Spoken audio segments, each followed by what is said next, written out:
Well my dear students, देखिए बच्चों आज हम लोग क्या पढ़ेंगे। तो आज का हम लोग का टॉपिक है, आज हम लोग उसके आगे का टॉपिक पढ़ेंगे। आज हम लोग पढ़ेंगे फॉर फीचर के बारे में कि फॉर फीचर क्या होता है, फॉर फीचर किसको बोलते हैं। तो आज हम लोग फॉर फीचर के बारे में पढ़ेंगे। माय डियर स्टूडेंट्स, मैंने आपको पढ़ाया था कि जब भी कोई कंपनी अपना शेयर को बेचेगा उसके अलग अलग स्टेजेस होंगे। सबसे पहला स्टेज होता है एप्लीकेशन। एप्लीकेशन के बाद होता है अलॉटमेंट। अलॉटमेंट के बाद होता है फर्स्ट कॉल। और फर्स्ट कॉल के बाद का जो इंस्टॉलमेंट है उसको हम लोग बोलते हैं फाइनल कॉल। तो माय डियर स्टूडेंट्स, चार अलग अलग स्टेजेस है: application, allotment, first call and final call. Share का जो पहला स्टेज होता है उसको हम लोग एप्लीकेशन बोलते हैं। जो सेकंड स्टेज होता है उसको हम लोग अलॉटमेंट बोलते हैं। जो थर्ड स्टेज होता है उसको हम लोग फर्स्ट कॉल बोलते हैं। और जो लास्ट स्टेज होता है उसको हम लोग फाइनल कॉल बोलते हैं। अभी देखिए कंपनी का चार अलग अलग स्टेज है। मान लीजिए कंपनी एप्लीकेशन पे 3 रुपये, अलॉटमेंट पे 3 रुपये, फर्स्ट कॉल पे 2 रुपये और फाइनल कॉल पे 2 रुपये ले। ऐसा हो सकता है कि कोई शेयर एप्लीकेशन का पैसा दिया, कोई अलॉटमेंट का पैसा दिया, कोई फर्स्ट कॉल का भी पैसा दिया, पर वो फाइनल कॉल का पैसा नहीं दिया। माय डियर स्टूडेंट्स, मैंने आपको बताया था कि जब कोई शेयर होल्डर फाइनल कॉल का पैसा नहीं देता है, इसको हम लोग कॉल्स इन एरियर बोलते हैं। क्या बोलते हैं बाबू? Calls in arrear. तो मान लीजिए फाइनल कॉल का पैसा नहीं दिया तो that is calls in arrear. अभी देखो पैसा नहीं दिया, हम कंपनी उसको बार बार नोटिस देगा कि भाई पैसा दीजिए, पैसा दीजिए, पैसा दीजिए, पैसा दीजिए। अगर वो आदमी पैसा नहीं देता है या पैसा देने से वो आदमी फेल कर जाता है, मतलब कॉल्स इन एरियर। और अगर वो आदमी टाइम पे पैसा नहीं देता है तो उसके शेयर को हम लोग फॉरफिट कर लेते हैं। क्या कर लेते हो? फॉरफिट। फॉरफिट का मतलब क्या होता है? कैंसिलेशन। Cancellation of share. देखिए, the amount was due from you but you did not pay the money. Amount आपसे ड्यू था, आपने पैसा पे नहीं किया। माय डियर स्टूडेंट, आपसे अमाउंट ड्यू था बट आपने पैसा नहीं पे किया, और पैसा जब आपने पे नहीं किया है तो कंपनी क्या करेगा? कंपनी आपसे आपके शेयर को छीन लेगा, कंपनी आपका राइट को कैंसिल कर देगा। तो अगर आपसे कोई पूछता है कि what is the for feature of share, exam में आता है बाबू, तो फॉर फीचर मतलब क्या होता है? हम शेयर होल्डर से पैसा पाते थे, एप्लीकेशन दिया, अलॉटमेंट दिया, फर्स्ट कॉल दिया, फाइनल कॉल नहीं दिया। जो पैसा वो नहीं दिया उसके बदले हम उसका शेयर को फॉरफिट कर लेंगे। फॉरफिट का मतलब होता है कैंसिल कर लेंगे। सर को मैं कैंसिल कर देंगे, ठीक है बाबू। तो फॉरफीचर का मतलब होता है उसका शेयर, जो शेयर होल्डर से पैसा नहीं मिला है उसके शेयर को कैंसिल करना, और जो भी पैसा उससे मिल गया है वो पैसा को रख लेना, मतलब वो पैसा बिजनेस के लिए प्रॉफिट होगा। मतलब अगर हम लोग उसका फॉरफीचर कर रहे हैं तो ये 8 रुपया हमको मिल गया है लेकिन 2 रुपया हमको नहीं मिला है। जो 8 रुपया हमको मिल गया है वो तो मेरे लिए प्रॉफिट हो गया, और जो 2 रुपया नहीं मिला वो तो कॉल इन एरियर है। बताइए आप। तो जब हम उसका शेयर को कैंसिल करेंगे ये 8 रुपया भी उसको वापस नहीं करेंगे, उल्टा उसका शेयर का राइट को भी खत्म कर देंगे। तो फॉरफीचर एक ऐसा सिचुएशन है जब आप किसी भी शेयर होल्डर के राइट को कैंसिल कर देते हो, किसी भी शेयर होल्डर के राइट को खत्म कर देते हो, इसे लोग फॉरफीचर कहते हैं। ठीक है बाबू। अभी देखो फॉरफीचर में ना बाबू 3 सिचुएशन होता है। यहाँ पर अलग से 4 मार्क्स का क्वेश्चन फॉरफीचर वाला भी आता है, वो आपको हम वो भी समझाएंगे। पहले बेसिक सर्च में फॉरफीचर का एंट्री कैसे होगा वो देखिए। पहले एप्लीकेशन का एंट्री मारेंगे, फिर अलॉटमेंट का एंट्री मारेंगे, फिर फर्स्ट कॉल का एंट्री मारेंगे, फिर फाइनल कॉल का एंट्री मारेंगे, फिर अगर कोई आदमी फेल किया उसका एंट्री मार देंगे। उसके बाद होता है फॉरफीचर। अभी देखो क्वेश्चन में बोल देगा माय डियर स्टूडेंट्स, फॉरफीचर का एंट्री क्या होगा देखिए। फॉरफीचर का जनरल एंट्री आपको लिखवा रहे हैं, सुनिएगा, लिखिए। देखिए इसका जनरल एंट्री होता है equity share capital account debit to calls in arrear to forfeited shares. I hope आपको दिखता होगा। माय डियर स्टूडेंट, फॉरफीचर का एक जनरल एंट्री होता है। जब भी मैं आपको कहूंगा ना, नॉर्मल सम्स, नॉर्मल एंट्री ये होता है। जब भी मैं आपको कहूंगा ना कि आप प्लीज फॉरफीचर का एंट्री पास करिए, आप ये एंट्री पास करेंगे। माय डियर स्टूडेंट्स, फॉरफीचर का जनरल एंट्री ये होता है। अगर मैं कभी आपको कहूँगा ना कि आप फॉरफीचर का एंट्री पास करिए तो आप ये एंट्री पास करिए। ये एंट्री क्या है देखिए, equity share capital account debit, उसके बाद to call in arrear account, equity share capital account debit to call in arrear account, देखिए equity share capital account debit to call in arrear account to forfeited share account. ठीक है, आप देखिए equity share capital account debit में क्या लिखेंगे, equity share capital account debit में लिखा जाता है called up value into number of shares, और इसमें जो अमाउंट लिखिएगा कौन सा अमाउंट लिखिएगा, called up value into number of shares. अब आप पूछेंगे कि भाई कॉल्ड अप वैल्यू क्या होता है। माय डियर स्टूडेंट, जितना पैसा हम लोग शेयर पे मांगते हैं ना उसको हम लोग कॉल्ड अप बोलते हैं। अगर क्वेश्चन में कुछ नहीं बोला है कॉल्ड अप बोल के क्वेश्चन में लिख देगा, अगर क्वेश्चन में कुछ नहीं बोला है तो वही उसका कॉल्ड अप वैल्यू हो जाएगा, जितना उसका जितना शेयर का वैल्यू था। तो एंट्री होगा called up value into number of shares. Call senior मतलब होता है जो पैसा आपको नॉट नहीं मिला, which is not paid, which is not paid. Call senior में आप कौन सा अमाउंट बैठाइएगा, जो पैसा आपको नहीं मिला।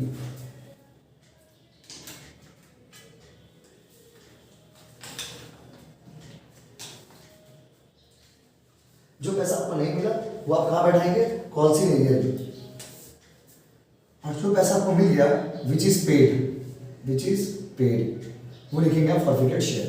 ध्यान से समझिए, इसे मान लीजिए हम 200 शेयर कैंसिल किए तो नंबर ऑफ शेयर कितना होगा 200, और 200 शेयर का दाम कॉल्ड अप वैल्यू क्वेश्चन में था 10 रुपये, कुछ नहीं बोला है 10 रुपये, 200 इंटू 2 कितना हो गया 2000। उसमें से मान लीजिए हमको 3 रुपया नहीं दिया तो विच इज नॉट पेड, तो कैसे लिखेंगे 200 इंटू 3, 600 रुपया आपको नहीं दिया तो वो कितना दे दिया 200 इंटू 7। तो माय डियर स्टूडेंट बात को समझिए, हम क्या बता रहे हैं, हम आपको ये बताना चाह रहे हैं कि जब आप फॉरफिचर का एंट्री करोगे तो कैसे करोगे। देखो equity share capital account debit ये सब लिख लेना, क्योंकि सम्स का अमाउंट निकालने में आपको सिखाएंगे। Called up value to number of shares, to call senior मतलब जो पैसा आपको नहीं मिला, टू फॉरफिटेड शेयर मतलब जो पैसा आपको मिल गया। सपोज हम 10 रुपया का शेयर था, 10 रुपया इधर बैठा दिए, 3 रुपया नहीं मिला कॉल सीनियर, जो मिल गया फॉरफिटेड शेयर। ये आपको याद रखना है, इसका नरेशन क्या होगा। माय डियर स्टूडेंट्स, का नरेशन लिखने के लिए जाना है, being shares forfeited, being shares forfeited, being shares forfeited for non-payment of जो भी कॉल अलॉटमेंट जिसका भी पैसा नहीं देगा। being shares forfeited जितना भी शेयर होगा 10 शेयर 20 शेयर जितना भी होगा, being dash shares forfeited for non-payment of dash मतलब जो कॉल का मनी अलॉटमेंट का मनी, non-payment of इतना as per BR number dot dated . My dear student forfeiture का एंट्री यही होता है। तो फॉरफीचर का मतलब क्या है, forfeiture is the situation, forfeiture means आप इस थ्योरी को लिख लीजिएगा, पहले ये थ्योरी को लिख लीजिए। फॉरफीचर का मतलब लिख लीजिए, फॉरफीचर मींस लिख लीजिए आप लोग कॉपी में, फॉरफीचर का मीनिंग लिख लीजिए। एक्चुअली तबियत ठीक नहीं इसलिए आपको उतना नहीं बोल पा रहे, गला में प्रॉब्लम हो। तो my dear students forfeiture means क्या होता है, तो फॉरफीचर मींस होता है कि पहले आप इसको लिख लीजिए, फॉरफीचर का मतलब कॉपी में लिख लीजिए। Forfeiture means cancellation of the right of, forfeiture means cancellation of the rights of the share holders. फिर से बोल रहा हूं, forfeiture means cancellation of the right of shareholder and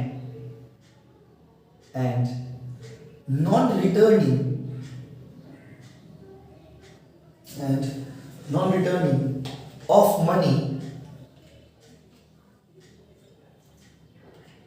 received from them so far।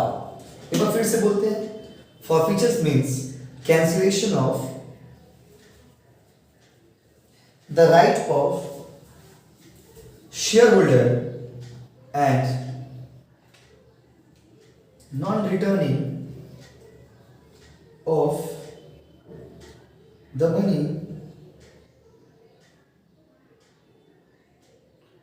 money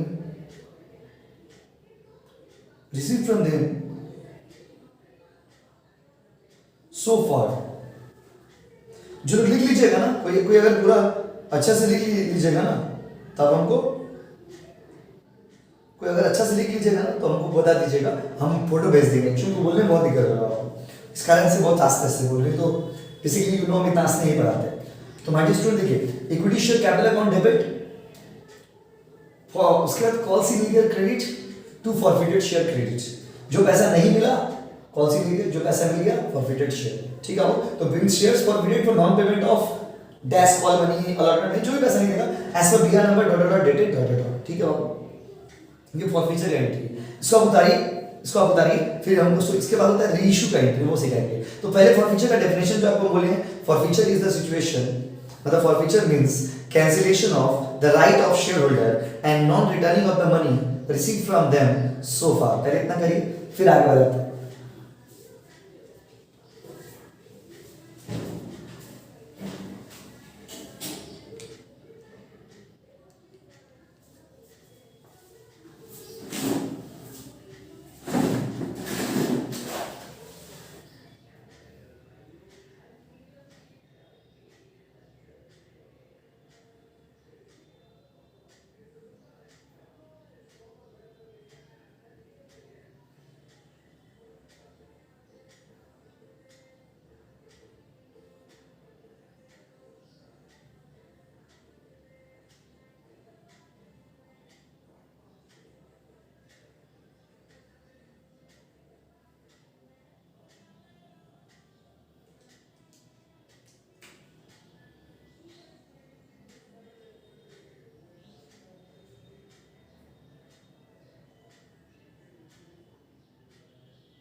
well my dear students, ये तो forfeiture का entry था। अभी देखिए फॉरफीचर के बाद ना उसी शेयर को लोग ना रीइश्यू कर देते हैं। तो आपको जब हम रीइश्यू का एंट्री पूछेंगे अगले दिन, तो हमको ये एंट्री बताना। देखिए रीइश्यू का एंट्री क्या होगा, देखिए माय डियर स्टूडेंट, रीइश्यू मतलब वो जो शेयर था ना, जिस शेयर को मैंने कैंसिल किया, उसको तो कंपनी रखेगा नहीं। उतना शेयर उतना राइट्स तो खत्म हो गया, ब्लैंक हो गया। उसका शेयर को तो आपको बेचना पड़ेगा। जब आप वही शेयर को बेचोगे ना तो रीइश्यू करते हैं। रीइश्यू मतलब क्या होता है? इट इज द, लिख दे रहे हैं, it is the process of selling the forfeited share, forfeited shares. My dear student, जब फॉरफिटेड शेयर को हम बेचते हैं ना तो उसको हम रीइश्यू बोलते हैं, because the shares which have been forfeited are sold and they are sold for the second time. उनको तो सेकंड टाइम बेच रहे हैं, इसलिए उनको रीइश्यू कहते हैं। तो माय डियर स्टूडेंट, जब शेयर को दोबारा बेचते हो ना उसको हम रीइश्यू कहते हैं। रीइश्यू का एंट्री क्या होगा? रीइश्यू का एंट्री होगा bank account debit to equity share capital forfeited share account debit. बहुत सारे लोग शेयर फॉरफीचर वर्ड यूज करते हैं, account debit. My dear student, देखिए सपोज मान लीजिए 10 रुपया का शेयर था, 10 रुपया इधर लिखेंगे, उसमें से मान लीजिए हम 8 रुपया में बेचे तो बैंक अकाउंट में लिखेंगे, और जो मेरा नुकसान हो गया उसको हम फॉरफिटेड शेयर में लिखेंगे। वो तो आपको जब सम्स बताएंगे ना तो हम डिटेल में समझाएंगे कि कैसे लिखा जाएगा। अगर ये समझ लीजिए कि रीइश्यू का एंट्री ये होता है। जरूरी नहीं है ये देखिए, ये जरूरी नहीं है होगा ही, हो भी सकता है नहीं हो सकता है। अगर मान लीजिए डिस्काउंट में बेचे 10 का शेयर और 10 में बेचे तो होगा ही। 10 का शेयर को जब आप 8 में बेचेंगे, 9 में बेचेंगे तो 9 रुपये तो बैंक में जाएगा, बाकी 1 रुपया आपका नुकसान हो जाएगा। उसको फॉरफिटेड शेयर में डेबिट करते हैं। तो दिस पार्ट मे कम और मे नॉट कम, ऐसा रूल नहीं है, बट लोग नॉर्मल एंट्रीज आपको बता रहे हैं। अभी उसका नरेशन क्या होगा? B dash shares reissued at rupees dash each as per BR number dot dated dot. Please copy करिएगा।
देखिए बच्चे लोग, तो रीइश्यू भी हो गया।